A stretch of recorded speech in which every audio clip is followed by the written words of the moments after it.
Karibu mtazamaji wa Zone Media. Hapa kuna taarifa kutokea huko nchini Iran ambapo moto umezua taharuki katika jimbo la Tehran nchini Iran baada ya moshi mzito kuonekana ukifunika anga katika mji wa Parand siku ya Jumatano, kwa mujibu wa kituo cha taifa cha utangazaji cha IRIB. Kwa mujibu wa taarifa hiyo, moto huo ulionekana karibu na jengo moja katika mji huo, huku video zilizosambaa kwa kasi kwenye mitandao ya kijamii zikionyesha wingu kubwa la moshi mweusi likipaa juu ya anga.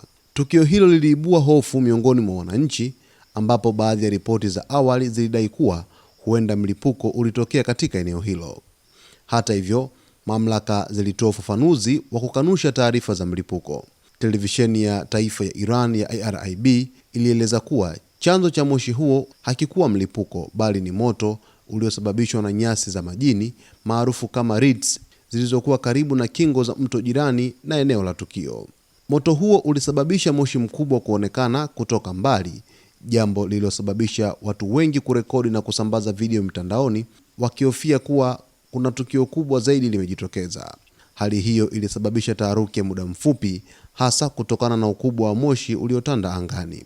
Hadi sasa hakuna taarifa rasmi zilizothibitisha kuwepo kwa majeruhi au uharibifu mkubwa uliosababishwa na moto huo. Mamlaka za Iran zinaendelea kufuatilia hali hiyo na kuhakikisha moto unadhibitiwa kikamilifu ili kuzuia madhara zaidi.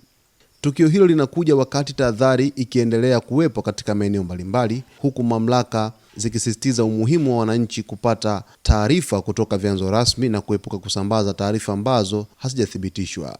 Moto huo katika mji wa Parand uliopo katika jimbo la Tehran province nchini Iran umeibua mijadala mbalimbali mitandaoni, lakini mamlaka zimeweka wazi kuwa si tukio la mlipuko, bali ni moto wa kawaida wa nyasi uliosababisha moshi mkubwa ulioonekana angani.